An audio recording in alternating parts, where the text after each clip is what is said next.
What's up, guys? Welcome back to my channel. This is DaMouseOfInk. This is our character development video. It encompasses us talking about the different skills such as the Dragon Knight, the Templar, the Sorcerer, the Nightblade, the Warden, or Necromancer. We will also be discussing the champion points. For those of you that are not familiar with champion points, if you're here, I'm assuming you're not.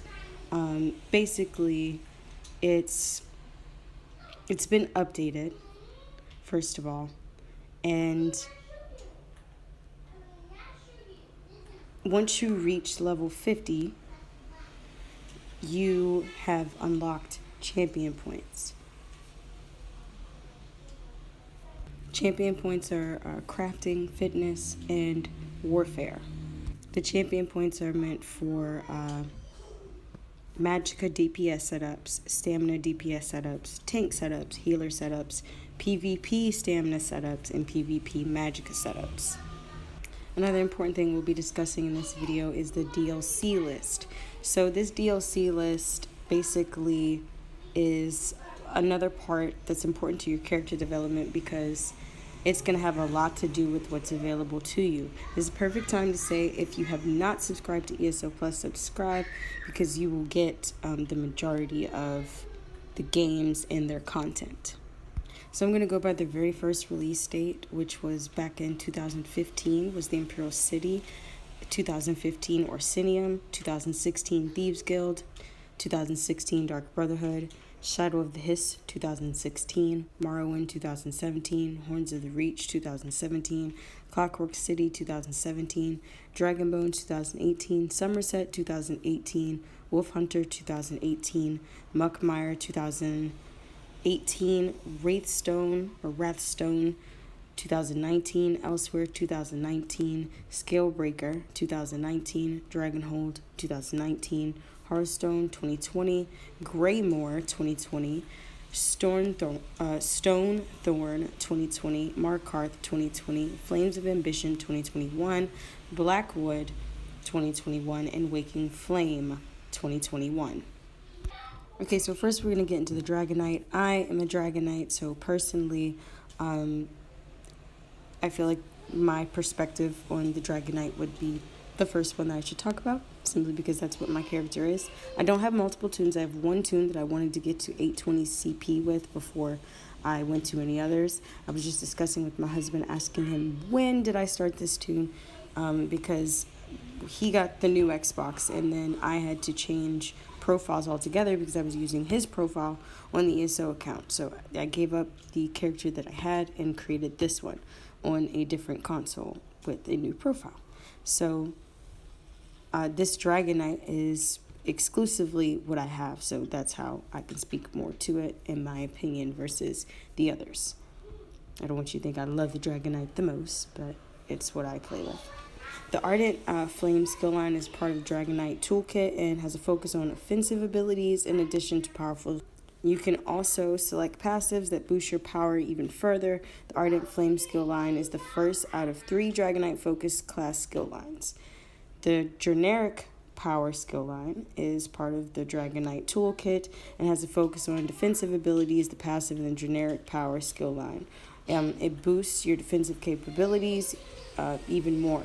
Dragon Power skill line is the second out of 3 Dragon Knight focused class skill lines.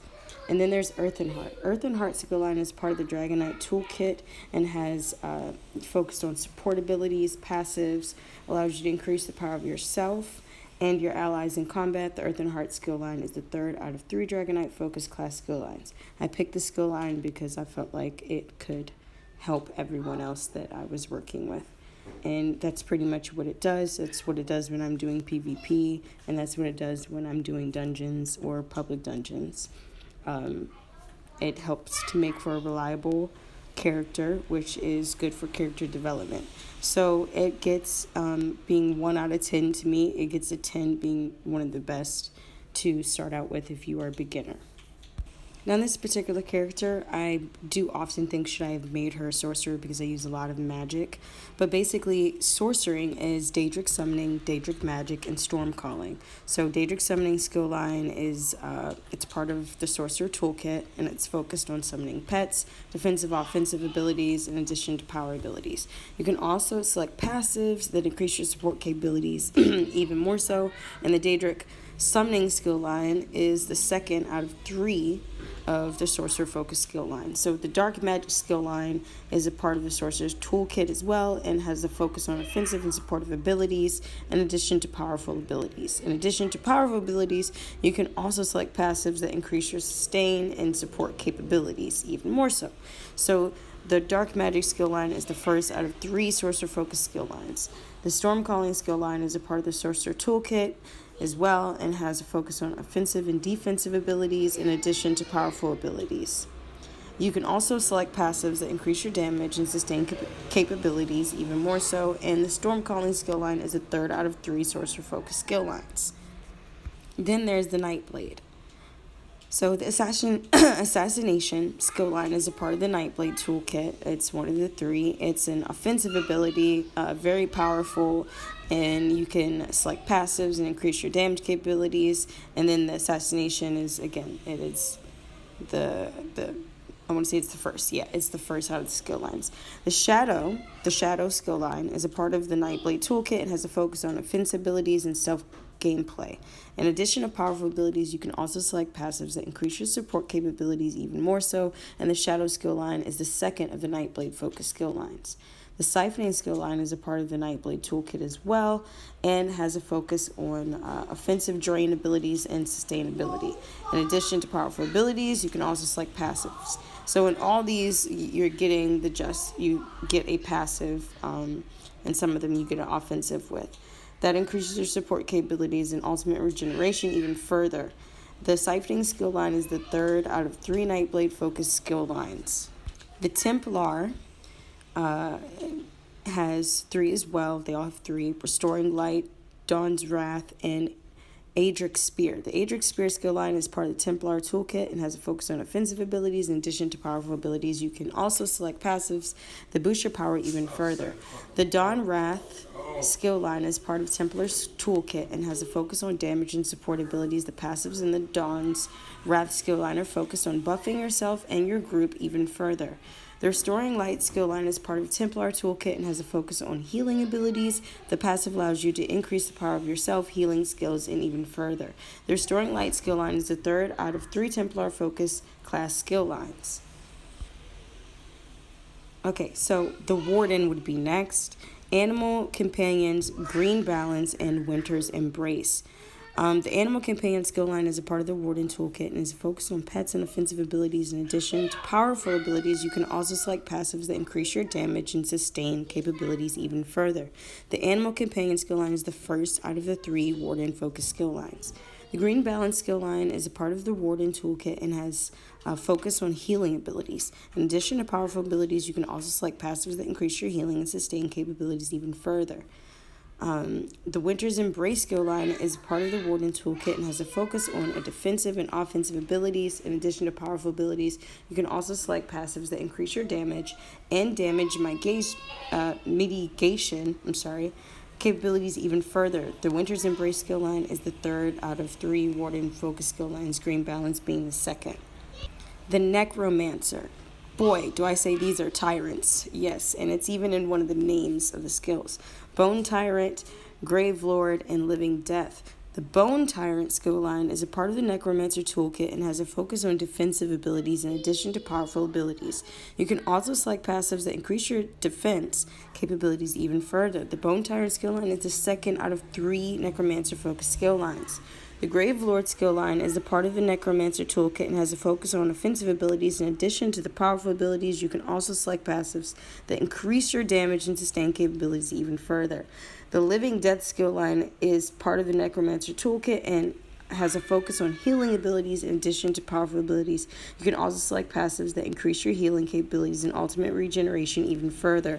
The Living Death skill line is a third out of 3 Necromancer focused skill lines.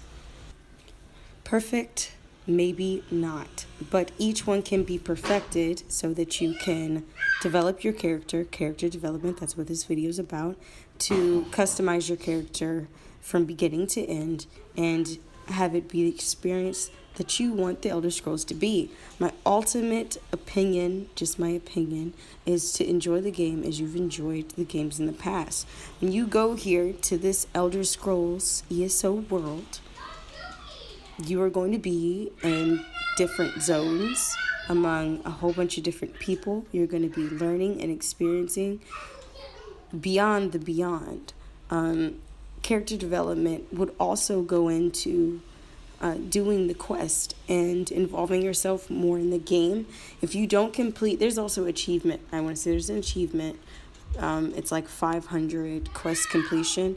I feel like I'm going to be at my 820 CP when I complete that achievement, simply because that's a lot of experience points, and if done at the right times, if done during your enlightenment period or done during experience scrolls period, that can be a lot of experience in addition to dolmens, public dungeons, and just miscellaneous altogether. There's a lot to do. The next thing that would really truly make up your character's development, again, is that crafting, fitness, and warfare. These are the new champion points. It's a system that ESO's created. First, I'll say champion points are unique because each character, each person gets their own amount of experience points in this area, allowing for it to be extremely unique into what you put your experience points into. But like I said, once you're around that 820 CP, I think you're going to have enough experience points where you're really not going to care. You're just really going to be blazing, enjoying the game at that point. After level 50, you don't gain levels, you gain CP, which is gained through experience points. And you'll be able to spend those perks afterwards. So it's no end game. Once you get to level 50, does not mean that you've end gamed. To access your points, simply go into the champion points screen, and you're going to go to each point and insert each of the perks as you see fit. What is the highest champion level in ESO? Would you really like to know? It's 3,600 champion points. That's the maximum that you can get. So that's the max amount that you're going to be filling up that perk tree. Now, technically, I know you're like, what? But the level cap is 50. So how is that not in-game? Because in-game is actually within the champion points. And another important thing to mention for your character development is with the champion points, you can actually use them to advance yourself through CP in different ways. So, for example, if you want to go in the game and let's say you're thieving at the moment, you can increase your champion points towards pickpocketing and stuff like that.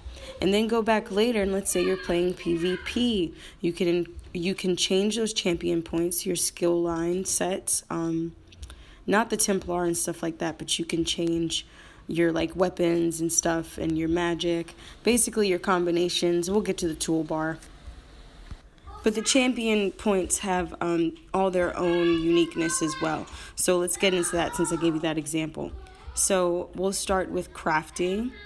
Crafting has champion point stars of Angler's Instinct, Breakfall, Cut Purser's Art, Fade Away, Fleet Phantom, Fortune's Favor, Friends in Low Places, Gifted Rider, Gilded Fingers, Homemaker, Infamous, Inspiration Boost, Liquid Efficiency, Master Gather, Meticulous, Dissembly, Out of Sight, Plentiful Harvest, Professional Upkeep, Rationer, Real Technique, Shadow Strike, Soul Reservoir, Steadfast Enchantment, Steed's Blessing, Sustaining Shadows, Treasure Hunter, Wanderer, and War Mount. So with all those titles, you can imagine that each one is pretty custom. In order to unlock the left side of the tree, you have to spend at least 8 points. And to the Fleet Phantom reduces the movement speed, penalty of sneak by 5%, stage. That's what the Fleet Phantom is. That's a description of each one. Each of those titles have a description of what they do.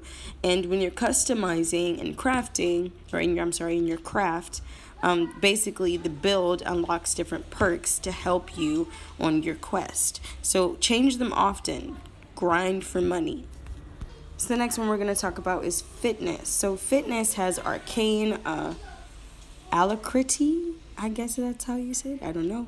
Bashing, brutality, bastion, bloody renewal, boundless vitality, bracing anchor, celerity,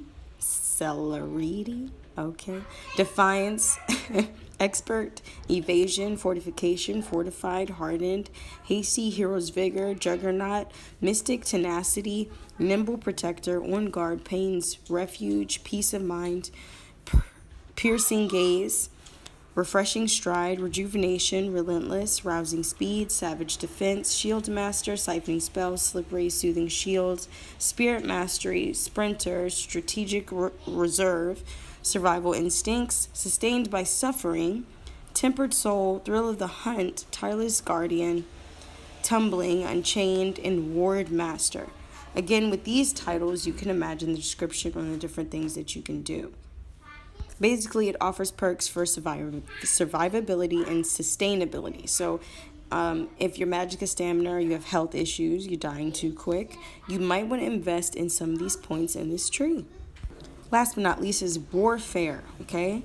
So arcane supremacy, backstabber, battle mastery, biting aura, blessed, bulwark, cleansing revival, cutting defense, deadly aim, duelist rebuff, eldritch insight, elemental aegis, endless endurance, enduring resolve, and living overflow, fighting finesse, flawless ritual, focus mending, foresight, from the brink, hardy, hope, infusion, ironclad, last stand, master at arms, mighty, occult overlord, piercing, precision, preparation, quick recovery, reaving blows, reinforced, rejuvenator, resilience, reposit, solve of renewal, soothing tide, swift renewal, thaumaturge, okay, tireless discipline, unaccessible, untamed, aggression, war mage, weapons expert, and wrathful strikes. With all of these different names, you can really think, okay, what's best, I guess, and go towards and read the description. The description of each one will pop up as you are on the perk tree on it. So you'll be able to read and go in the direction of which one you want to do. The Mage Warfare tree is very complex. It has 3 trees in total inside of it. And the first body represents everything it has to do with damage. So direct, indirect, single target, AoE. The Staff of the Mage is holding represents the healing perks. So additionally, there's 2 other trees. Hidden in chest and right from the side, elbow. Then the first in chest is called Staving Death, and provides us with everything that basically you need to protect yourself. The second is Extended Might, and it's at her elbow. It's meant for martial damage as well as additional bonuses to combat in general. So same principle to unlock stars applies to this tree as it does, to the other trees. Everything's vice versa the same. In order to unlock specific perks, you have to first unlock the perk before it, and then you can extensively go about customizing your character and character development. I would like to remind you all just to subscribe, share, and please come back and visit us for the next videos that we have to make. The Elder Scrolls has been a big part of stress relieving for me, and I think everyone else will enjoy customizing their character and developing their character just as much as I have. So I hope you enjoyed the video, and see you next time.